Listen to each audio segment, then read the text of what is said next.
Welcome everyone to Mail Fuzz TV. I am Peter, that is Connor, and we are going to talk about Star Trek The Next Generation, Season 6, Episode 12. It is called Ship in a Ball. So full spoilers for the episode. And notably, this is the first episode of Next Gen since we started Deep Space Nine. Deep Space Nine get a few in a row with no Star Trek Next Generation. And we're following the release date order for both shows so that we're intertwining them together. So, I'll tell you, I'll try and at the end of every episode tell you what the next Star Trek episode is just in general that we're doing. I won't tell you the description of Deep Space Nine, I'll tell you the description of the next Gen, because that's what we always do, but I'll give you, like, say, next time it's going to be a Deep Space Nine, and so on, so. Yes, starting from this one. Starting from this one, because this is when they're starting to interact, which means we're going to be aiming, we may not always hit it, but we're going to be aiming to have 2 episodes out a week, so that typically it'll be 1 of each, but sometimes, depending on what the air dates were like, it might actually shift to be like 2 of one and then 2 of the other the following week, depending on how they originally got released. So that is the plan. But without further ado, this episode of Next Gen, Moriarty, who was put in the memory of the holodeck back in that season 2 episode, whatever it was. I feel like it was 2. Yeah, it was pretty early. And that lines up. They said about 4 years, right? Yeah, he said 4 years. Yeah. He's causing some malfunctions in some of the holodeck programs. We start the episode with Geordi and Data having some Sherlock Holmes fun, and it doesn't quite work though. Like, Data gets it wrong, but he's like, "No, this isn't wrong. The program's wrong." Classic excuse, but but in this case, turns out he's right. Yeah, it turns out he's right. They asked Barclay to come and fix it, so Barclay comes in and checks, and when he goes out of the holodeck, Moriarty shows up and says, "Hey, I've been waiting here. Has Picard made good on his promise to figure out a way to get me out of the holodeck since I'm a new life form and I'm sentient?" And Barclay's like, "Well, I didn't know about this, but I'll go and ask him." It's been 4 years though, so Moriarty's not very pleased, and we get an intriguing episode with some twists and turns that kind of, the big thing early on is that Moriarty does seemingly walk out of the holodeck and no one can explain why that's happened or how it works, and there's a reveal later on that explains that, and then it sort of goes further, and there's a bit of a one-upmanship being played between Moriarty and Picard in the episode. But Moriarty does kind of hold the ship hostage because he wants another program in there, this countess, the love of his life that was created to be his love interest. He wants her to gain sentience and to also leave the holodeck so that they can go and explore the new world together. And that's the gist of the episode. So it gets, in a fun way, but it gets very convoluted. How did you feel about Ship in a Ball? Yeah, I thought it was actually pretty fun. I think towards the end, it got a little bit predictable, which took away a little bit of the charm. But for the most part, yeah, I was having fun along the ride. Yeah, there's definitely some questions that get raised when you get the twists of what's actually going on for some of it. Where you're you think back to earlier scenes and go, wait a minute. So did Moriarty, was he pretending that he didn't know about space? Because he'd obviously programmed this holodeck program to the Enterprise and everything. Or was that genuine and he didn't know that he was going to... So I'll just explain what the twist is. So he walks out of the holodeck, he's walking around, he takes control of the ship, demands that his Countess be turned into a real person that walks out the holodeck as well. But what Data realizes after they do a couple of tests is that they're still in the holodeck. Moriarty never left the holodeck, it's just that Data, Barclay, and Picard, who went to go see him, have been tricked into thinking that they've left the holodeck, but they're actually just in the Enterprise recreated via the holodeck. Yeah. I really like the moment where Data realizes it, because he's kind of happy about it in a way, because he's like, he goes full Sherlock Holmes in that moment. He's like, this is truly my Moriarty. Yeah, he solved it. Yeah, basically. Yeah. He's figured it out. Honestly, I'm shocked he didn't do this sooner. We're still on the holodeck when we think we're in the rest of the ship. I am surprised this has taken 6 seasons to get us to this point, because it really is quite an obvious twist to do at some point. It is, yeah. And it does actually, I think it's effective in the episode in that it comes relatively out of nowhere, in the sense that, you don't really suspect anything's wrong with the other characters. It's not like Geordi or Crusher or anyone's acting weird because they're not really themselves. Very good reproductions by the holodeck. Yeah. But at the same time, it also completely explains, because before this I was like, you're going to have to give me some sort of good explanation for why Moriarty just walked out of the holodeck. You know, you got to, and I love that it never betrays that by the end of the episode, where even when he thinks he has achieved walking out of the holodeck, no, it turns out you're just in another simulation that Picard has one-upped you again and played the same trick on them that they played on Picard, is that, oh, now you think you're out in the real world, but you're actually still just in the holodeck. And a miniaturized computer version of the holodeck that'll just be there forever now. And that's the only way to deal with it. So, yeah, a lot of steps and a lot of, back and forth, like, because we eventually, once we realize that we're in the holodeck still, and we cut to the real Riker and Geordi dealing with the fact that the ship's been locked out of control, because one of the things that Picard done in the simulation of the ship is that he put in his codes to try and get command back. Yeah. So that gave Moriarty the real codes so he could take over the real ship. And we go back and forth. And then, of course, it turns out that Riker and War for a simulation, when it turns out Picard's played a trick on him. But obviously not all the scenes we got of Riker and that. Like, some of them were real earlier on when it was the first stuff. But by the end, when they're giving him a shuttle and saying, okay, now you're out in the real world, you can go leave. Oh, that's a simulation. And so, I do kind of like, though, when Picard and that do get out back onto the real ship at the very end and they're discussing what they've done and they've explained it all to Riker and that. I do kind of love that Riker and co had no idea how Picard won. Like, obviously they talk to Moriarty because he can still talk to them through the ship, obviously. But they have no idea that Picard came up with this big plan. And I also kind of like that Moriarty, right as he's leaving, he's like, oh, I wish I was here to see the look in Picard's face when he realizes, where he's been. Yeah. But he already knows. They've already been, like, concocting a scheme against him, so.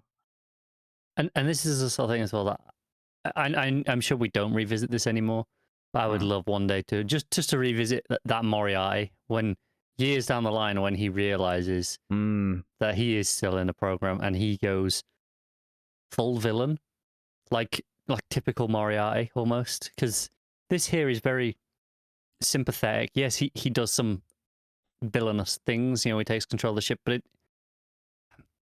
it never feels malicious. In a traditional Moriarty sense. Yeah, even when we don't know that we're in a simulation yet, and he's on 10 forward, and he's seeing space, and he's talking to Picard. I do like that he's like, because Picard's like, I should probably mention as well that crime is still a thing, and like it's easier to be caught now, so you probably wouldn't want to do that. And he's saying that because he knows that Moriarty's this version is based on Moriarty, he's based on this villain. I did kind of like Moriarty's like, no, that's all fiction. Like, that backstory I've got, it's not real. As some deluded Englishman's stories from 400 years ago. Like, I'm happy to move on and just be a person. Like, but yeah, you're right. If he ever realizes he's being tricked in the future, that would actually probably give him the motivation to be a full prick. Yeah, and I don't know. I just think that'd be a really interesting, just a one final time to revisit this version of the character would be kind of fun. Yeah, the only real other option I could say of like giving them life is probably to like get some android bodies and put them in the android bodies. Probably, yeah. As a sort of robot of sorts.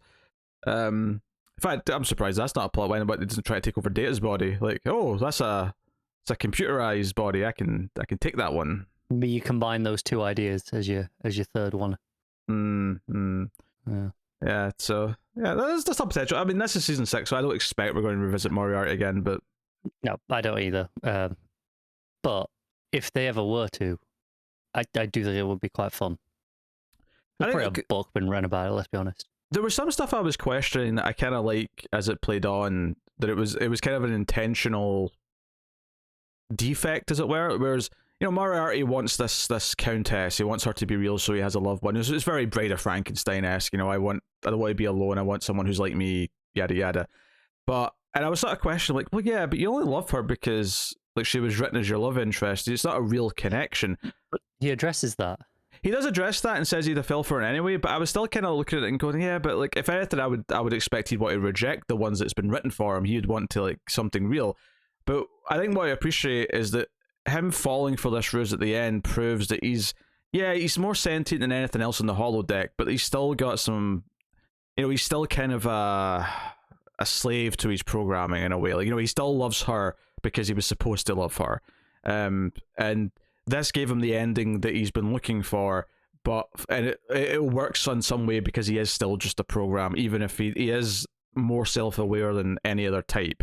You know, he's a program that understands that there's a ship. He's a program that understands there's a Picard. But is he truly 100% sentient? I think that's debatable still at this point. I don't actually. I think he is. Yeah, I think okay. that's why they can't just... They don't just delete the program. It's why they do give him this, Okay. relatively speaking, happy ending, right? They give him, oh, hey, you get to go be free and explore, even if it is a simulation. Him not knowing that. And Picard addresses, hey, for all we know, we're in a simulation. I took that as a meta joke because they're on a TV show. No, it is. But again, that's not an uncommon theory that people have got about, the real world. So I do think, like if there was any question that he's not really sentient, they'd just turn him off. Just a computer program. I think he does have sentience, and I think the wife, well, the Countess, does as well now. Even though that was still within that simulation, I think he did actually kind of wake her up somehow. Yeah, the only kink I'd throw in that is that I would say that them choosing to consider that he might be sentient and not wanting to destroy him because of that doesn't necessarily mean that he definitely is. It's more just he could be, so we have to treat it as if he is. That's fair, but I do think he is, because Picard never realizes he's in the simulation. Data only realizes after a very specific incident where there's no data for the computer to draw on. But Picard would, might never have figured it out. Maybe it depends how far the programming goes. Like, as the limits to like what Moriarty's built, for example. Yeah, and it's worth mentioning as well is that they're on a bit of a clock at various points during this because they're here to observe two planets colliding and forming a new star, which was a very pretty visual actually. Every time they cut to it, the smaller one looked like a bit like Jupiter, but they were both gas giants and they were going to create a new star. And they couldn't be too close, obviously, because there's going to be some pretty seismic implications for being close to that. So it's this kind of like, it's going to be happening in like 3 hours, so we kind of need to get Moriarty to adjust the controls. And Moriarty's like, move. And Moriarty's like, well, you know what? I'm not real technically, so what have I got to lose? You may as well, a deadline's good for the mind, gets people thinking. So you've got your ticking time clock kind of element there, which I actually was fine with in this episode. It didn't feel too forced, and it was kind of just this backdrop of what was happening. But at the same time, it didn't feel like it was constantly in our faces and been told, "Oh, we're all going to blow up if we don't solve this." Yeah, we only really cut to it maybe 3 or 4 times total. Yeah. It was just a nice little backdrop. Honestly, the most unbelievable thing of this episode is when Picard goes to plant the ID in the Countess so that he'll trick Moriarty into doing something that'll, ultimately put them into the new simulation. He goes in and she offers him tea and he declines. It was hard to take. I don't know. I don't know if Picard would say no. Maybe that was us. The show tells us this isn't actually the real Picard after all. Or it's just showing us that he's been deceitful because he only turned down tea when he's being deceitful. Probably more plausible, but yeah, you never know. Yeah. I don't know. I got a chuckle to myself during that. Yeah. Yeah, no, it was fun seeing Barclay again. He's a consistent, guest star that comes in from time to time. He only really has that scene at the start, kind of setting it up.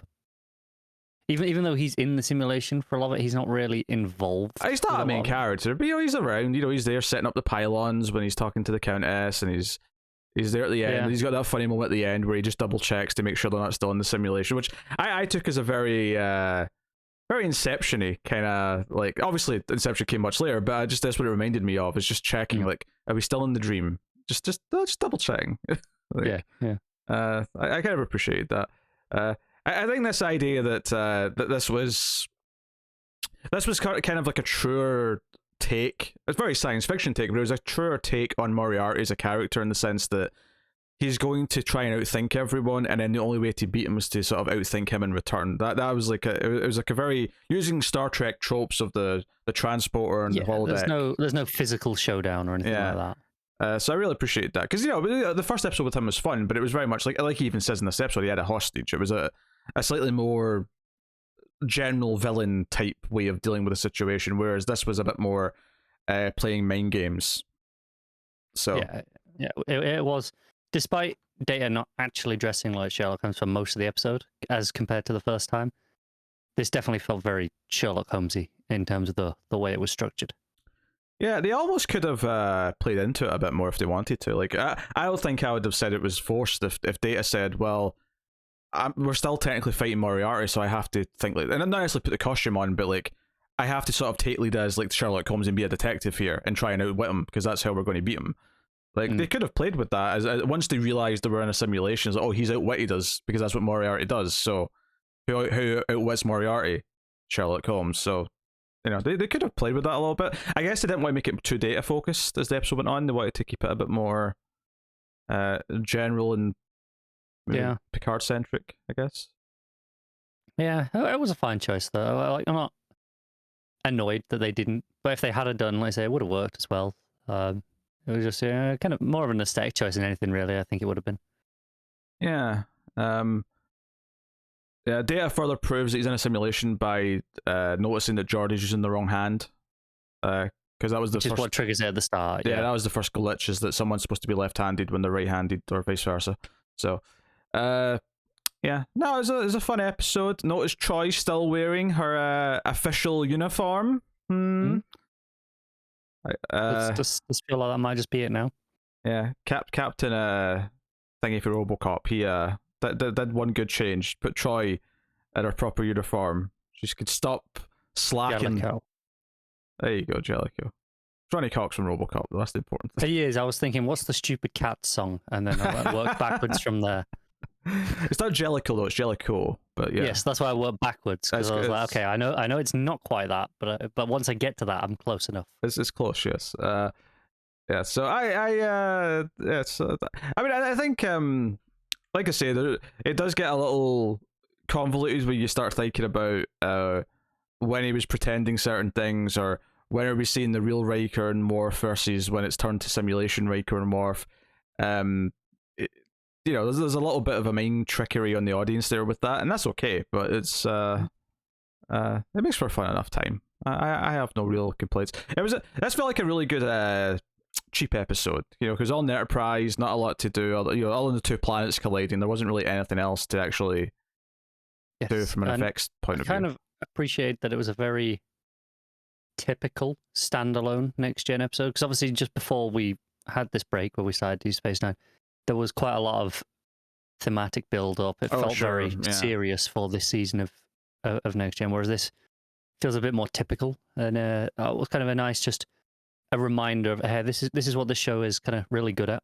When it just wants to have this type of episode, it can really nail it. It can do a later episode, yeah, which still has some interesting science fiction conversations to be had. We talk about Moriarty, being a life form and being sentient and all the rest of it, but and I think it's maybe notable as well is that it goes back to its later episode. Like, this is the first one that aired after Deep Space Nine started, and it's kind of like, here's a bit of contrast. Like, here's... And I do feel that contrast coming off of the Deep Space Nine episodes. It feels very different all of a sudden. Not in a bad way either. Like, I appreciate having that difference, because it justifies why they're both on, at the same time, even more. Yeah. So, yeah, decent fun episode. I don't think it's an all-timer or anything, but yes, it's a good time. I agree with that. So let's take a look and see what's coming next week on The Next Generation. Although the next episode we'll be doing is Deep Space Nine. Episode 5 for that? I think that's right. Yeah. Anyway, the next gen, though, is called Aquiel. Aquiel? Aquiel. Quill? Yeah. Quill? Anyway, here's the description on IMDb. Murderous intrigue abounds for the Enterprise when one of the crew aboard a subspace station is believed dead and suspected to have taken part in it until the Klingons show up with the young lieutenant to Geordie's taste. Oh, sorry, Geordie's got the hots for the young lieutenant. That's what it's saying. Okay. So it's a Geordie episode. Geordie episodes are fine. Geordie romance episodes are a bit a bit more. Yeah, I'll be honest. That episode got less interesting so when we got towards the end of that. At the start, I was like, okay, murder mystery, and I was like, okay, that could be fun. And then it was like, it's going to focus on the Geordie romance stuff, isn't it? Not the murder mystery. Its rating on IMDb would suggest that's correct. Yeah, I thought so. That is disappointing. That would be my guess, yes. So that's what's coming up on Next Gen. Next episode we'll be reviewing, though, is Deep Space Nine Captive Pursuit. So look out for that later this week. All things go to plan anyway. So let us know what you thought of this Next Gen in the comments below. Like, subscribe, all that stuff. You can support us in a couple of different ways. You can hit the super thanks button below the video. You can go over to patreon.com/MailFuzzTV and support us monthly over there and help keep all the content coming. But otherwise, that is us. So thank you very much once again for watching or listening. We always appreciate it. Keep watching Star Trek, and somewhere out there, controlling the simulation we all live in, is Wesley Crusher in complete control.